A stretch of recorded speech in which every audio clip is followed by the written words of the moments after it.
Sawadika. Sawadika. Bonjour à tous, bienvenue dans une nouvelle vidéo sur ma chaîne Kathleen à Phuket. Dans la vidéo d'aujourd'hui, on va vous expliquer quels sont les visas qui nous ont permis de rester depuis 11 ans maintenant en Thaïlande. Donc on va tout vous expliquer, prenez des notes, c'est parti pour la vidéo de la semaine. Si vous nous suivez depuis longtemps, vous savez que nous sommes arrivés en Thaïlande en 2013, donc ça fait maintenant 11 ans que nous sommes là. Et donc depuis toutes ces années, on a eu différents types de visas et j'ai souvent cette question qui revient quand des gens ont comme projet de venir s'installer en Thaïlande, c'est « mais vous, qu'est-ce que vous avez comme visa? Ah, mais est-ce que vous avez eu aussi ce visa-là? Et comment ça s'est passé? Etc. etc. » Je trouvais donc que c'était une bonne idée de vidéo de vous expliquer un peu tout ce parcours de nos différents types de visas depuis maintenant 11 ans jusqu'à nos visas actuels. Comme ça peut vraiment vous aider certainement aussi dans quel est le type de visa le plus adapté à votre situation, à votre âge et voilà, savoir un petit peu les différentes options qu'il y a de possibles si on veut rester sur du long terme, en tout cas en Thaïlande. Quand nous sommes arrivés en 2013, on ne savait pas si on allait rester ou pas longtemps en Thaïlande. On s'était donné 6 mois pour essayer de faire quelque chose ici et d'essayer d'y travailler, de trouver du travail. C'est notre but puisqu'on n'avait pas l'âge de la retraite. À l'époque, on avait donc 35, moi 35, 36, je sais plus. Et moi 31, 32, quelque 36. Chose comme ça. Ouais. Voilà, donc on avait la trentaine, donc pas l'âge d'avoir encore le visa retraite. On l'a toujours pas. Voilà. C'est dans 3 ans, l'âge d'avoir le visa retraite, mais pas encore. Donc au fait, on s'était dit, mais qu'est-ce qu'on va prendre comme visa puisqu'on compte rester 6 mois. Donc le premier visa qu'on a pris, c'était un visa touriste double entrée. Donc on avait le droit de rester 2 mois sur le territoire avec une extension d'1 mois, puis il fallait sortir, re-rentrer et cette fois-ci rebelote 2 mois avec encore 1 mois d'extension. Ouais. Donc on s'était dit voilà, ça nous fait 6 mois sans avoir le droit de travailler sur le territoire, mais en tout cas 6 mois pour essayer de voir qu'est-ce qu'on faisait. Voilà, pour voir ce qu'on allait faire, pour trouver un travail. Voilà. Ce visa existe toujours, j'ai l'impression. Oui, oui, il existe toujours. Voilà, mais en tout cas pour les personnes françaises, c'est plus nécessaire puisque maintenant vous avez, quand vous rentrez en Thaïlande, une exemption de visa, c'est-à-dire pas besoin de prendre de visa, vous allez avoir directement 60 jours. C'est ça. Avec encore une fois une possibilité de faire une extension de 30 jours. Donc en fait vous allez avoir 3 mois sans avoir besoin de visa et vous pouvez encore une fois sortir re-rentrer et refaire la même chose sans demander et payer un visa. Et voilà, parce que ça avait un coût, je sais plus. Hein. Ah oui, on avait payé, alors franchement ça commence à dater. Je sais plus. Bon. Et donc des fois les gens me disent aussi, mais du coup vous aviez un billet retour parce que j'ai des gens qui partent, qui comptent s'expatrier avec un aller simple et moi je leur dis toujours, alors déjà c'est une mauvaise idée parce qu'on risque de vous demander à l'embarquement un billet retour déjà de toute façon, puisque vous êtes censé montrer qu'à la fin de l'autorisation de séjour sur le territoire vous allez sortir. Et nous ce qu'on avait fait, on était parti avec Emirates et j'avais pris un billet retour modifiable sur 1 an. Donc je ne sais pas si ça existe toujours, hein, peut-être que oui, je pense que oui, en fait on avait payé peut-être un petit peu plus cher, mais le vol retour, donc on décidait d'une date et ensuite on avait 1 an pour modifier la date, alors autant de fois qu'on le souhaitait, mais c'était pas gratuit, hein, on payait quelque chose à chaque fois qu'on modifiait, et en fait on a modifié ce billet puisqu'on est parti plus tard. Donc en gros voilà, notre premier visa qu'on a eu était un visa tourisme double entrée, mais notre but étant de rester plus longtemps, on s'était dit maintenant il va falloir un petit peu trouver du travail. Le 6e mois où on était en Thaïlande, et on était trop content d'être là, on s'était adapté, on a dit mais on ne veut plus rentrer, c'est fini, c'est pas possible, comment on va faire, on n'a pas trouvé de travail, il faut rentrer. Voilà, le 6e mois on a trouvé du travail.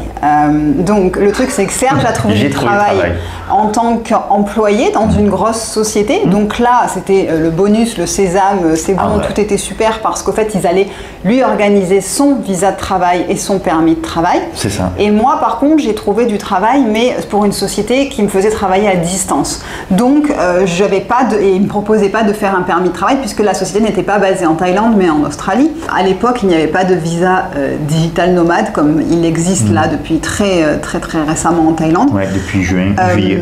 Donc déjà on s'était dit bon, comment on fait parce que là nos visas touristes expirent, déjà il faut qu'on fasse quelque chose pour au moins avoir encore un peu plus de temps pour organiser tout ça. Comme le visa business c'est quelque chose qui prend un petit peu de temps à mettre en place, hein, la société elle vous le fait pas, c'est pas le lendemain tiens tu signes ton contrat de travail, hop t'as ton visa, merci au revoir. Non, c'est quelque chose qui prend du temps. Du coup ce qu'on a fait c'est un visa run, on est parti en Birmanie. Oui. On avait fait donc ce qui s'appelle des visa run, c'est-à-dire d'aller à une frontière de sortir et de rentrer pour avoir encore un mois. On avait eu un mois, mais en tout cas on s'était dit il faut qu'on trouve un moyen pour pouvoir avoir le temps d'organiser notre situation. Donc on est parti en Birmanie, on a roulé avec la voiture 5 heures jusqu'à Ranong. À Ranong on a pris un bateau et au fait il y a une île en face qui appartient à la Birmanie. Donc en fait vous montez vers le nord de la Thaïlande, à 5 heures de route de Phuket, voilà, et vous prenez un bateau et c'est très très rigolo, ça c'était une expérience parce que vous allez traverser une frontière maritime. Donc au fait il y a un poste de frontière flottant. Donc, vous avez le gars dans sa petite cahute comme ça qui flotte, qui dit passeport, et nous on est en bateau. Donc il regarde les passeports, etc. Et ensuite on arrive sur le ponton en Birmanie. Il y a un mec qui vient. Oui, parce qu'on n'est pas les seuls, il y a plusieurs personnes qui font ça. On l'a fait sans agent. Sans agent. Et il y a un petit jeune qui est venu qui m'a dit tu fais ton passeport, oui, hop, il t'emmène au truc de passeport, tu le payes, ça coûte rien. Tu lui donnes un petit billet et tu repars en Thaïlande en faisant le bateau. Il y a la queue après quand on arrive. Alors c'est vrai qu'il y a un nombre de fois où vous pouvez faire ce truc-là et où après par contre ça ne fait plus. Après on va vous mettre de côté à l'immigration, on va vous poser des questions, etc. Qu'est-ce que vous faites en Thaïlande, pourquoi vous revenez tous les mois, etc. C'est ça. Donc là le plan sur du plus long terme pour Serge, c'était de faire son visa de travail, que la société s'occupe de son visa de travail. Donc là ils s'en sont occupés, ils ont commencé à faire, mais il avait déjà commencé à travailler. Donc au fait c'était illégal parce que j'avais pas encore le permis de travail. J'avais le visa de travail, mais c'est qu'après ça prend du temps. Qui délivre le permis de travail pour pouvoir travailler. C'est compliqué, Donc il avait commencé à bosser, mais on va dire officieusement. Et moi, qu'est-ce que je me suis mis à faire? Parce que pareil, je me suis dit mince, comment on va faire? Je me suis mis à faire le visa étudiant. Donc le non-immigrant ED, Educational Visa, donc parce que je me suis dit c'est parfait, j'en ai pour 1 an et en plus je vais apprendre le thaï parce que moi c'était, alors autant c'était aussi pour pouvoir rester 1 an, mais c'était aussi parce que j'avais voulu apprendre le thaï. Et d'ailleurs je suis la seule qui après 3-4 mois de cours ait continué à l'école de thaï. J'étais la seule, j'ai fini plus de 6 mois en étant en cours particulier parce qu'au fait les autres ne venaient plus, alors que moi ça m'intéressait vraiment et j'avais 4 heures par semaine de thaï. Et donc on a fait ça pendant 1 an. Pour passer à un visa étudiant alors que vous êtes là en touriste, on ne peut pas, donc au fait je suis sortie. Ah oui, il faut sortir les territoires et le faire de l'étranger. Je suis allée à Kuala Lumpur avec tout le dossier que l'école m'a donné et ensuite je suis re-rentrée avec un visa étudiant. Moi j'ai fait pareil avec le visa de travail. Et Serge, lui, il a fait faire son visa, il est parti pareil. Quand vous êtes employé par une société, la société vous donne tous les papiers qu'il faut avoir pour faire son visa. Et c'est avec ça que vous partez donc à Kuala Lumpur, parce que c'est l'option la moins chère, on va dire. Il est parti à Kuala Lumpur et il est re-rentré avec un visa non-bi. Sauf que tu n'as eu que 3 mois. J'ai eu que 3 mois. Alors en fait, il faut savoir que les sociétés, elles peuvent avoir un certain nombre d'employés farang, donc étrangers, et avec un certain capital aussi. C'est lié au capital de la société. Voilà, c'est ça. Et donc au début, malheureusement, je devais sortir tous les 3 mois pour renouveler mon visa. Il y en avait plein qui faisaient ça. Oui, tout à fait, bien sûr. Il y avait plein de monde qui sortait. Alors je ne sais pas si ça existe toujours. J'entends plus de gens qui font ça. Non, ça existe toujours, mais parce qu'après tu peux avoir passé par rapport au nombre d'employés taille que tu as. D'accord. Donc c'est vrai que la première année, presque tous les 3 mois, ils sortaient. Parce qu'une fois, la société avait oublié que ça expirait. En fait, je me souviens qu'une fois, il m'appelle et il me dit ce soir, je dois partir à Penang. Donc Penang, c'est une ville en Malaisie où on va faire son visa. Donc il y a Kuala Lumpur et Penang. En gros, c'est les 2 endroits qui sont assez faciles pour faire les visas. Parce que la société a oublié de me faire renouveler mon visa, enfin de m'envoyer. C'est vrai que moi je tenais pas les comptes non plus. Non, et moi non plus. Voilà, à l'époque, on n'était pas conscient de ça. Non, surtout que tu avais une comptable dans la société qui était censée s'en occuper. C'était Thaïlande. Et donc du coup, il était en overstay de je sais plus combien, d'une dizaine de jours. C'était 15 jours, 10 jours. Et donc il me dit il faut absolument que ce soir je parte à Penang pour refaire mes 3 mois parce que sinon là déjà je suis en overstay. Donc il y a eu tout ce micmac pendant 1 an où vous voyez que c'était la galère. C'était en tant qu'employé, hein, d'une grosse société, enfin d'une société qui grossissait au fur et à mesure que Serge y est resté quand même 5 ans. Ouais. Et donc du coup, là par contre, c'est vrai qu'il avait donc son visa. Ensuite, ça a fait ça 1 an, mais après c'était fini. Après c'était fini. Après il y avait assez d'employés taille, la société a explosé, on était 70. Donc, voilà, donc après il a eu son truc qui lui permettait d'à chaque fois, tous les ans uniquement, de renouveler, de faire l'extension. L'extension, je ne m'occupais de rien, il faisait les papiers, on allait faire la photo, il fallait signer, c'était super. Alors c'est vrai que ça c'est du côté de Serge, mais du coup de mon côté, moi donc pendant 1 an j'ai eu ce visa étudiant et d'ailleurs quand je suis partie, pendant cette année-là, je suis partie en vacances en France et quand je suis rentrée, j'ai été mise de côté à l'immigration à l'aéroport puisque en fait l'officier m'a dit tu es en visa étudiant. J'ai dit oui, je suis en visa étudiant, c'est la première année que je le faisais. Il me dit ok super, tiens, il me donne un papier, un stylo, il me dit tu m'écris ton nom en thaï s'il te plaît. Et moi, je ne savais pas encore écrire et lire. Et c'est vrai qu'on a commencé à la fin de l'année. Et là, ça faisait peut-être 3 mois que j'étais en cours de thaï uniquement. Et le seul truc, parce que moi, je commençais à avoir le cœur qui bat. J'étais toute seule, parce que je suis allée en France toute seule. Je commence à me dire, mince, comment je fais? Et en fait, c'était parce qu'ils vérifient en effet que les personnes vont bien en cours de thaï, celles qui prenaient des visas étudiants. Et je m'en suis sortie en lui disant tout ce qu'il y avait autour de lui en thaï. C'est-à-dire que je lui disais chaise, table, stylo, papier. Comment le dit en thaï? To, Gaoi, Paga, Egasan, tous les mots que j'avais appris, voilà, documents et tout, et il me souviens qu'il a rigolé et qu'il m'a mis le tampon dans mon... comme quoi, il check quand même, et que j'ai eu ça, mais c'est vrai que c'était un petit coup de stress, ce visa étudiant, et donc en effet, là, je voyais la fin de l'année qui arrivait, la fin de mon visa étudiant qui arrivait, et je me suis dit, mais qu'est-ce que je vais faire l'année prochaine? Un midi, on mangeait avec un ami à nous, et je lui explique ce truc de justement, voilà, j'arrive à la fin de mon visa étudiant, comment je vais faire l'année prochaine, je sais pas quoi prendre comme visa, etc. Pour Serge, c'est facile, ça y est, lui, il a son visa de travail et tout. Et notre pote nous dit, mariez-vous. Comme ça, ce sera plus facile. Franchement, tu peux dépendre après, tu peux être rattaché à son visa. Et Serge répond donc à cet ami, moi, si tu veux que je t'épouse, hein. Et moi je dis, ah non mais par contre ça comme demande en mariage c'est nul, c'est nul, je veux pas ça, donc c'est super si tu veux qu'on se marie, mais je veux une vraie demande en mariage parce que là c'est pas, voilà, c'est franchement il n'y a pas plus... C'est pas glamour. Voilà, je sais pas ce qu'on mangeait à l'époque, mais bon, autour d'un pâte thaï, ça devait être un truc comme ça. C'était pas forcément super. Donc du coup j'ai dit, voilà, si on se marie, je veux une vraie demande en mariage, et donc j'ai eu droit à ma vraie demande en mariage, et à ma bague de fiançailles dans la noix de coco, etc. Pour ceux qui fouillent sur la chaîne YouTube, la vidéo existe sur la chaîne YouTube, elle est très très ancienne, mais elle existe puisque Serge avait filmé ce jour-là. Et donc, qu'est-ce qu'on a fait? On s'est mariés, on a été se marier donc à l'ambassade de France à Bangkok avec 2 témoins. Donc à l'époque, il y avait ma sœur et son copain de l'époque qui étaient nos 2 témoins, et on s'est mariés officiellement. On a fait le mariage civil donc à l'ambassade de France à Bangkok.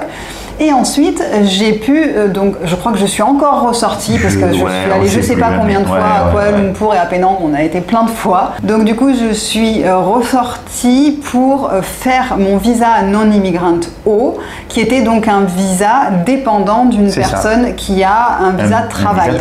Ça peut être aussi dépendant d'une personne qui est retraitée, ça peut être aussi dépendant d'une personne qui a un visa étudiant, donc c'est les visas accompagnants en fait, on va dire. Ça peut être aussi, et c'est aussi si on est marié à une thaï, je crois. Oui, tout à fait. Et on est resté sous ce modèle-là, on va dire, donc avec Serge, qui avait son visa non-immigrant B, et moi non-immigrant O. On est resté comme ça pendant 5 ans, puisque Serge est resté employé dans cette société pendant 5 ans. Et là, c'est vrai que c'était le bonheur, parce que par contre, là, la comptable faisait son travail, c'est-à-dire qu'elle, tous les ans, au fait, elle nous demandait nos passeports, et elle s'occupait de faire tous les papiers pour nous, on faisait rien du tout, on ne payait rien, c'était pris en charge par la société de Serge. Je crois qu'on payait le mien quand même, on payait juste pour moi. Oui, on payait le tien, on payait le mien parce que moi je n'étais pas employée par la société, mais juste elle faisait les papiers en même temps. Ensuite, en 2018, Serge a démissionné de sa société puisqu'il avait envie de créer son petit business à lui. Si vous regardez les vidéos depuis longtemps, vous le savez, mais je vous explique ce qu'on a fait ce qu'il a fait et après ce qu'on a fait ensemble. Au fait, il était wellness manager, donc donc directeur sportif, on va dire, dans un grand centre de vacances sportives et perte de poids. Et d'amincissement, Voilà, donc les gens venaient, alors principalement des anglophones, hein, c'est pas du tout un que les Australiens, Sudaf, Anglais... Américains, beaucoup d'Américains, beaucoup de... Voilà, c'est pas du tout quelque chose qui est commun chez les francophones d'aller passer des vacances à rien manger et à faire du sport, hein, c'est plutôt l'inverse de ce qu'on attend des vacances, nous, en tant que Français, mais en tout cas, ça a cartonné au niveau de la population anglophone, et lui, il était donc directeur sportif, et il avait une Thaïlandaise qui était directrice hôtelière, puisqu'il y avait donc le logement sur place, etc. Voilà. Et donc, ce qu'il avait envie de faire, parce que ça... Je m'entendais pas bien avec elle. Ça s'était mal... il était toujours en conflit avec cette Thaïlandaise, avec qui ça passait pas du tout, et le directeur qui était au-dessus, qui était un Anglais, ne se positionnait pas vraiment. Voilà. Donc c'était un peu tout le temps... il allait plus au travail, en tout cas en étant content. C'est ça. Ça lui mettait la boule au ventre, et il a dit bah écoute, je vais créer mon truc de mon côté, je vais faire la même chose mais en beaucoup plus petit et en beaucoup plus, on va dire, exclusif, puisque luxueux, exclusif. Voilà. Et donc en 2018 on a créé une société avec un avocat. D'ailleurs, si vous avez besoin d'un contact d'un avocat francophone qui est basé à Hawaï, il veut pas que je mette son contact de partout parce qu'il a vraiment beaucoup de travail, mais si vous le souhaitez, demandez-moi en mail et puis je vous envoie son contact, parce que c'est quelqu'un de très bien qui a fait notre société en 2018 et avec qui... Et maintenant il est spécialisé dans l'immobilier. Il fait encore plus d'immobilier. Alors je ne sais pas s'il fait encore des sociétés, des vraies sociétés, pas des sociétés immobilières en tout cas, mais il pourra certainement en tout cas vous renseigner. Et donc en 2018, Serge donc a dit bah écoute, je vais créer ma société, et donc là à l'époque il fallait faire un transfert. C'était possible. Voilà, c'est-à-dire qu'en fait il y a plus de 10 ans, on pouvait pas, si on changeait de travail, il fallait annuler un work permit et refaire un nouveau work permit, puisque le work permit dépendait d'un lieu de travail en fait. Et juste pendant ces années-là, il y a eu c'était maintenant possible de changer, de garder le même work permit et de juste changer la localisation de là où on travaillait, le lieu de l'emploi. L'entrepreneur et la localisation, on gardait le même en fait livret. Voilà, et donc l'avocat a dit à Serge, bah écoute, je crée la société, reste employé dans ta société actuelle où tu leur dis bien que dès que nous, la société est montée, je vais faire le changement, donc comme ça tu n'as pas ton visa qui est annulé, on peut vraiment juste faire le transfert. Donc Serge avait demandé à sa société, tout ça, tout le monde était d'accord. Tout le monde était d'accord. Voilà, oui, ok, on attend, Serge, tu as bien travaillé pour nous, ça fait 5 ans qu'il est là, on va pas te faire ça, on va pas te mettre à la porte. Et donc cette société, déjà, deux choses, c'était que moi j'allais devoir aussi être dessus. Donc en fait, on avait créé une société avec 2 work permits. Donc le but c'était qu'on soit tous les deux sur cette société, mais bon, moi j'avais pas de work permit avant. Et donc quand notre avocat va pour faire le changement, je crois que c'est au DVD qu'il avait été faire ça, il va faire, donc c'est le département où tous les business sont enregistrés, il appelle Serge et il lui dit écoute, il y a un problème, ça fait 15 jours que ton visa a été annulé et que tu es donc en overstay, donc tu as dépassé ton visa depuis 15 jours, donc par conséquence le mien de visa était aussi annulé, parce que moi il est dépendant du sien, donc vous êtes illégaux dans le pays. On a fait pardon, mais c'est quoi cette blague? Et donc là Serge s'est énervé. Je me suis vraiment énervé. C'est très rare, il faut vraiment me pousser, mais là j'étais très énervé. Donc la nana, qui au fait c'est la qui était un peu en conflit, qui je pense s'est fait plaisir dans l'histoire. Peut-être. Oui, je pense. Elle a été annulée, le visa, nos visas, sans nous le dire en plus, sans prévenir. Sans le dire au boss, sans le dire à personne. Donc là Serge a débarqué au bureau, à son ancien bureau. Je dis j'arrive. Ouais, il a appelé son boss déjà en disant mais c'est quoi cette histoire? Je me rappelle, j'étais en train de m'entraîner. Du coup il a dit c'est quoi cette histoire? J'arrive, parce que là on n'en parle pas au téléphone, on va en parler en face à face. Et donc là, le boss anglais, il a compris qu'il avait fait l'erreur, que c'était la part de son staff qui avait merdé, c'est tout. Du coup, c'est lui qui a payé l'amende, parce que là, en plus, ça concernait tous les deux, en plus. Et du coup, c'est vrai que voilà, on a eu, au final, lui, il a eu 2 fois des mésaventures, on va dire. Et moi une fois, mais alors cette deuxième fois vraiment, à chaque fois c'était pas, on va dire que c'était pas voulu, on savait pas. On a été à l'immigration, je m'en souviens. Il a payé, je me rappelle. Il a payé à l'immigration. C'est-à-dire qu'on peut se sortir de n'importe quelle situation en lâchant un petit billet, et c'est vrai que selon ce qui se passe, ça arrange un peu tout le monde, j'ai envie de dire.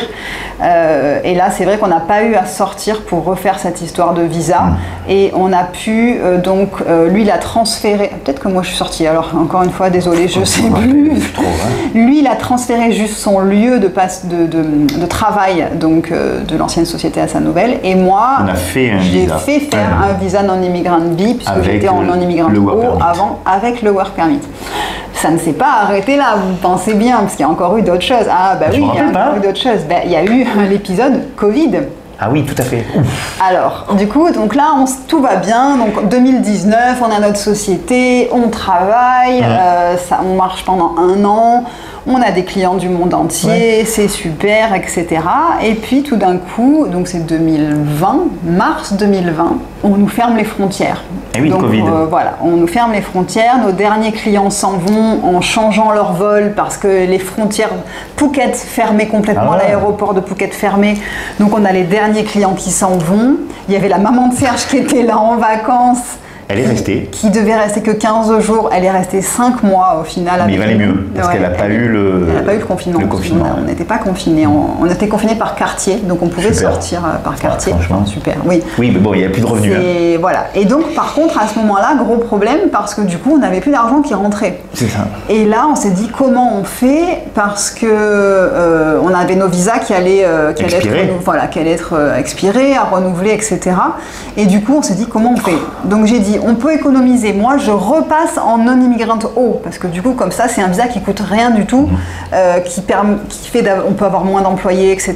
Enfin, moins de revenus, c'est pas un problème.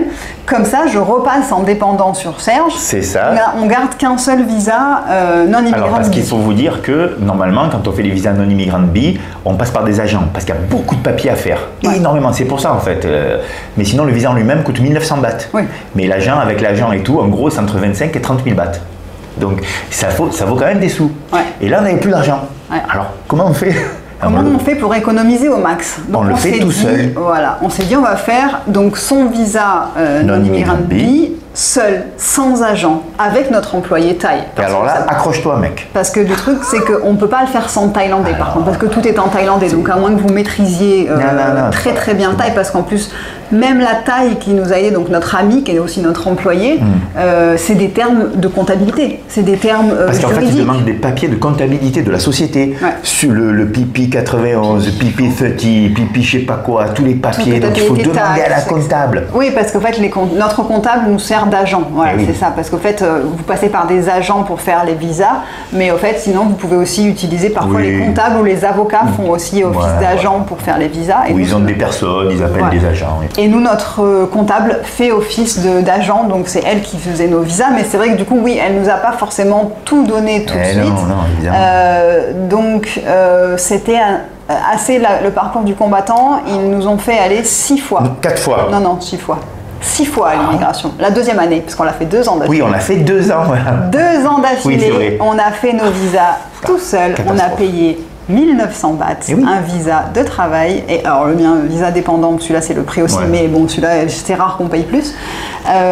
Et on a fait tout avec notre employée thaï qui s'est démenée comme une folle parce qu'elle s'est mise à essayer de comprendre pourquoi on nous demandait tous ces papiers. Et l'avantage, c'est comme c'était pendant le Covid, on avait plein d'avantages, pas des avantages, mais ils ont été indulgents sur les revenus de la société. Oui, tout à fait. Il fallait que la comptable donne des papiers comme quoi, en fait, notre société comme elle a commencé telle date et tout ça, il y avait tout ça aussi. Que c'était lié au tourisme, donc on n'avait pas de revenus, etc. C'était compliqué. Hein.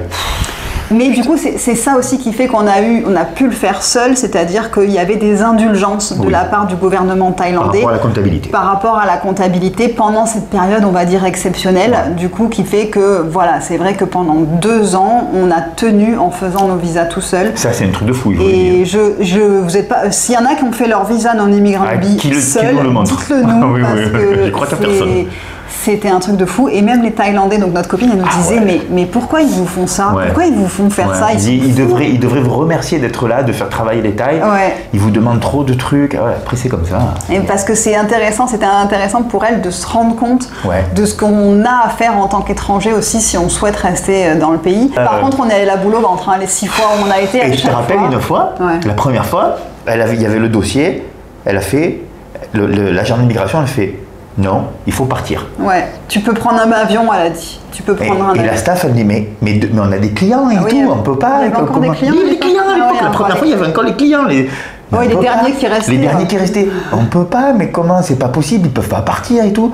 Non, non. Et après, elle a dit non, mais on peut pas. Moi, je commence à avoir les larmes aux yeux et tout. J'étais là, c'est pas possible. On va pas nous faire ça. On a les chats, les trucs, la vie, quoi. Ah non, je vais pas ressortir, revenir avec un visa touriste, c'est pas possible, quoi. Tout refaire, commencer à voir, j'étais pas bien et tout. Elle a repris le dossier, elle a vu qu'on avait l'angoisse. Ah oui, elle a vu que tout à fait. Et donc elle a réétudié le dossier, parce que je vous jure que quand vous y allez les premières fois, ils ouvrent, ils tournent les feuilles en parlant à leurs potes à côté. Hein.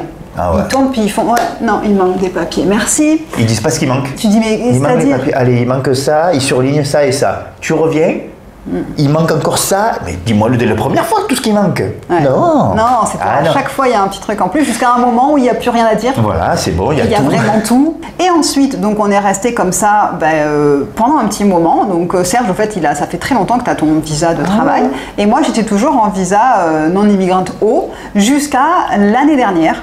Jusqu'à YouTube. Voilà, jusqu'à l'année dernière. Alors YouTube, c'était il y a plus longtemps, mais l'année dernière, au fait, et j'en avais parlé dans une des vidéos, j'avais dit, bon là, la chaîne prend de l'ampleur, j'ai des revenus générés maintenant par la chaîne, et je voudrais que ce soit légal, au fait, parce que à un moment ou à un autre, voilà, il faut quand même légaliser les choses. On va dire qu'au début, c'est de l'argent de poche qui rentre un petit peu à droite, à gauche. On ne sait pas combien on va faire, on est content quand il y a 100 €. Voilà, on est content, on écoute tous les 3 mois, il y a 100 € qui tombent, bon, on va se dire, bon, je vais pas me faire tout légaliser pour ça. Et puis quand ça commence à prendre de l'ampleur l'année dernière, je me suis dit bon allez, on peut le faire. Pourquoi? Parce qu'au fait notre société a été créée avec 2 work permits et donc là il n'y en avait plus qu'un, et donc j'ai dit à ma comptable, est-ce que je peux revenir sur la société? Elle m'a dit oui, tout à fait, il n'y a pas de problème. Il y a le capital nécessaire. Et même déclarer des revenus comme ça, c'était pas un problème pour la comptable, parce qu'elle m'a dit tout ça, ça reste dans le service. Parce que moi ce que j'avais peur, c'est que au fait notre société est une société qui a été créée pour la salle de sport, hein. Enfin pas la salle de sport, mais c'était le complexe sportif qu'on avait, etc. Et j'ai dit mais là c'est quelque chose de différent, et la comptable m'a dit tant que vous restez dans le domaine des services, on peut continuer, ça marche. On pourrait vendre des immeubles, faire de la restauration, c'est des services. Oui, tant qu'on reste dans le domaine du service. Tant que c'est pas de l'agriculture ou de l'industrie, il y a 3 blocs en fait. Voilà, 3 gros trucs, donc au fait c'était pas un problème. Et du coup voilà où on a terminé cette histoire, puisque là ça y est, nous sommes depuis l'année dernière, donc là on va renouveler nos visas d'ailleurs bientôt, dans quelques mois. Donc maintenant nous sommes tous les deux en non-immigrant B avec des work permits. Mais pour vous expliquer ce parcours du combattant avec, on va dire, des hauts et des bas, parce qu'il y a des périodes où pendant des années ça se fait tout seul, on n'y pense même plus, voilà, ça se renouvelle, etc.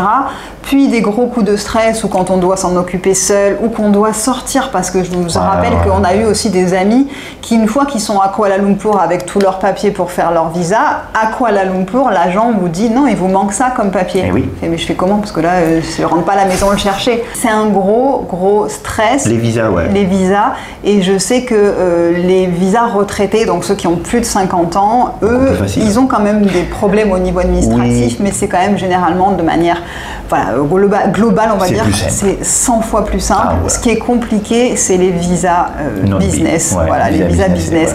Le visa étudiant, il n'est pas compliqué, parce que c'est l'école, on va dire, qui va le prendre en charge. Le visa touriste, ça c'est temporaire. Et il y a ce nouveau visa. Alors je sais que les gens qui maintenant veulent venir en Thaïlande et qui n'ont pas l'âge d'être à la retraite, c'est-à-dire qui n'ont pas plus de 50 ans, il y a ce nouveau visa qui est sorti, qui s'appelle le visa DTV, donc Destination Thaïlande Visa. Et si ça vous intéresse, dites-moi. Voilà, mais dites-moi si ça vous intéresse, parce que si ça vous intéresse pas, non, je la ferai pas. Mais vous me dites dans les commentaires si vous voulez que je fasse une vidéo détaillée de ce visa DTV, parce qu'il est tout récent et je sais qu'il intéresse beaucoup de monde et il est super pour plein de raisons. Mais voilà, je ne vais pas en parler, mais c'est vrai que ça aurait pu être un visa qu'on aurait pu faire à l'époque, que j'aurais pu faire moi à l'époque. Bref, voilà notre périple de 11 ans. On rentre dans notre 12e année en Thaïlande. Je sais que ça va intéresser certains d'entre vous, parce que vous vous demandez quel visa prendre, qu'est-ce qu'on a fait comme visa, notre expérience, etc. Là, vous avez tout. Là, on vous a tout donné en détail. Même nous, on avait fait un petit papier parce qu'on ne s'en souvient plus trop, ça commence à dater. J'espère que cette vidéo vous aura intéressé. Si vous avez des questions plus précises sur les visas, n'hésitez pas à me le dire dans les commentaires. Et vous savez que je lis les commentaires, même si je n'y réponds pas à tous, mais en tout cas, je les lis. Merci d'avoir regardé cette vidéo jusqu'au bout. Je vous souhaite une très belle semaine et je vous retrouve samedi prochain, 11 h, pour une nouvelle vidéo. Portez-vous bien. Bye bye. Bye bye.